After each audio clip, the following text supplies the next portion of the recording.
got this passion, and it's burning deep inside of me. Yo, what's up everyone? As here once again.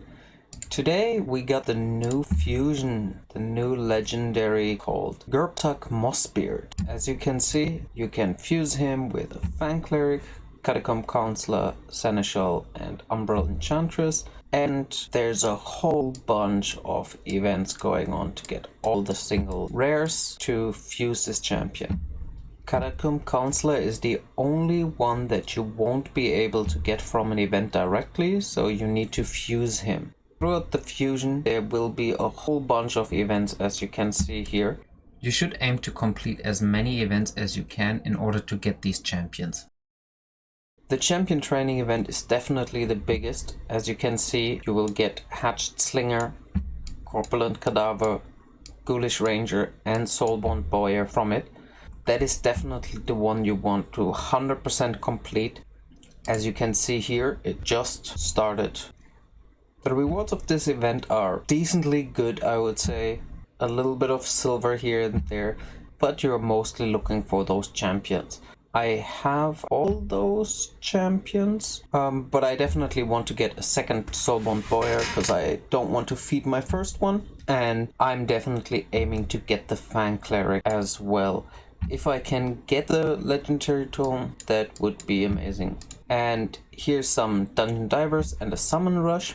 From these two events you will be able to get Seneschal and Umbral Enchantress. That seems pretty good in itself. As you can see here, I'm missing a few champions, the Myrmidon and Bulwark being a void, so that is definitely one that I want to get from one of these events. Before we get into the fusion champion itself, let's quickly check out Fan Cleric. He transfers a debuff, heals an ally by this champion's max HP and turn meter if they're fully healed, and a veil if they're not fully healed. Revives a dead ally, turn meter increases unkillable on the target, and continuous heal and speed aura in all battles. I would say for early mid-game, definitely usable. He seems like a similar version to the Void Rare Reliquary Tender. Slightly different A1, but then all debuffs removed. Instead of placing the unkillable on the one target with continuous heal, revives a dead ally with turn meter increase. So very similar. If you have already a Reliquary Tender, Fan Cleric, but if you don't have him, might be good to have Catacomb Counselor, increase attack buff on this champion and then attacks. That is pretty cool because that buffs him directly before the attack. Heals champion by inflicted damage, 3 times attack. This one definitely seems to be a champion that I would like to have just because of the ally attack. Seems great in Fire Knights, could be good in areas like the clan boss. And I believe there isn't too many epics that have this skill. There's a bunch of rares, even a bunch of uncommons that have attack with 1 enemy, attack with 2 enemies, but I think 3 random allies. He might actually be the only one. If I get another Soulbound Boyar, I'm definitely fusing him twice because I want one for myself. Seneschal, placing a leech. Perfect Veil on an ally with a continuous heal. Place counter attack on this champion. With the leech being buffed, this could be good for the clan boss. You get it up to 40%, so you would need to get the mastery to get it to 45 and then get him pretty fast. Maybe in a counterattack team if you are looking to build some sort of leech team. The Perfect Veil is just a bonus that makes your champion more survivable and a heal. The provoke doesn't do anything, but the counterattack is pretty useful, so I wouldn't mind having him. He would not be any priority for me, but doesn't seem bad. And then Umbral Enchantress. I've seen her a couple times in Arena and she's a little bit annoying. Damage increases as HP decreases, so the lower she is, the more damage she deals. Attacks all enemies, block buffs for 3 turns. Attacks all enemies, has an 80% chance, book to 100% chance for provoke on a 5-turn cooldown, so that's pretty long. places Unkillable on this champion for 2 turns. Places Block 2 skills debuff on this champion for 5 turns. So basically what happens is she uses this skill and then she just auto attacks with increased damage. The Unkillable means she still can get damage, but she cannot die. So she will just deal more damage on a single target. If you can get her into some cruel gear which ignores defense, depending on her multipliers, that could be pretty good. And let's just check out her stats at 6-star. Decent life, pretty good defense, speed really slow. Also not really on my priority list, mostly a Vault Guardian, I guess. And now let's get into the big guy.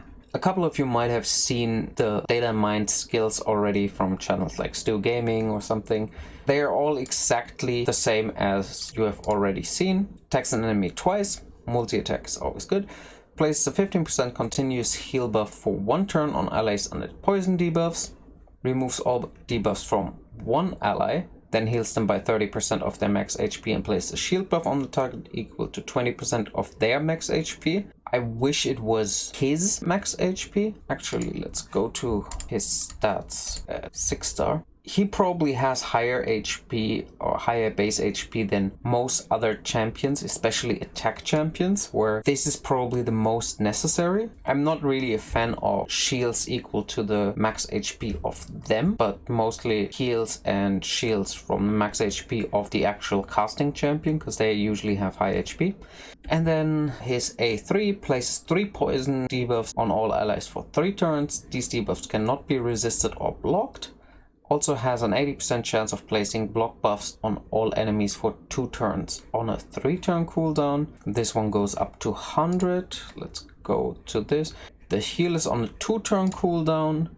Again, it's just for a single ally. And then his passive. So allies under poison debuff inflict 7.5% more damage for each poison debuff on them, stacking up to a maximum of 30%. This damage increase applies to all of their skills.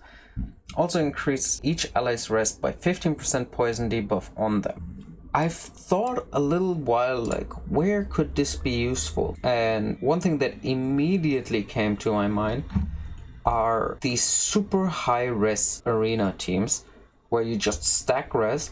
If you have room, if you could replace one of the supporting champions and put him in there, you will have more resistance stacking, because the poison goes through whatever, if you want it or not. So if he's fast with resistance, he can just keep your team alive while providing damage. With 3 poisons, that's already a 22.5%. You only need 4 poisons to get to a max. You also get 45 res. That seems pretty good. And his aura increased res by 50. So this and this 45 res up to 60 res. So 110 res from this might actually be pretty good. This would be for a resistance arena team. Another thing that came to my mind was a cheese strategy in spiders. You might have seen this floating around on Reddit. I have mine not properly built, so cannot show it to you properly, but I might be able to show you how it's supposed to work. My Sinesha is currently set up to be a champion like that, where she stacks res. So as you can see here, she has basically no gear. Her resistance needs to be way higher, so I'm still trying to get a resistance banner from spiders. I want more speed on her. Currently, she just has speed, resistance, whatever. I just put whatever lifesteal set I had available. I probably should give her more speed. And then you put in these masteries. With the counter attack, you give some more resistance, less damage, more healing, important, War Master, and Life Drinker. Let's just run this through one time. Anybody is fine, because this won't work anyway. I just want to show you how it's supposed to be when the spiders attack her.